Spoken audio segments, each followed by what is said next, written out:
काली उच्च शिक्षा मंत्री मध्य कटक आसीथिले तांकर बाइट मु शुणुथिली से कहिले कि याकू अनुध्यान करूछंती मु तांको केवल ए प्रश्न पचारिबाकू चाहूची कि पुराना गौरव पुराना महिमा पड़ू नहीं कि रे तते मने ओडिया अस्मिता करिके आपण आसीछंती आज 7th विधानसभा अधिवेशन सेशन चली प्रथम विधानसभा नुआ सरकार को दाबी करा जाउची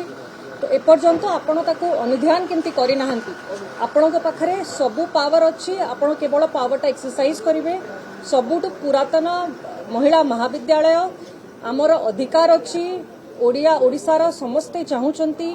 कि एई महिला महाविद्यालय को यूनिवर्सिटी स्टेटस मान्यता दिया जाऊ ता संगरे यार भित्तिभूमि यार इंफ्रास्ट्रक्चर विकास पई गोटे 50 एकर जागा मध्य दिया जाऊ मु मध्य आज अपेक्षा रे थिली कि मुख्यमंत्री गृह रे आसिले तांको संगरे देखा करी कि भेटी कि मीट करिवे लोक माने आसी कि तांको संगरे डेलीगेशन किंतु आज गृह रे नाहंती काली मध्य अपेक्षा करिवु आ एतिके कहया को चाहूछु कि जे पर्यंत आपण यूनिवर्सिटी मान्यता देई नाहंती छात्री माने पछगुंचा देबे नाही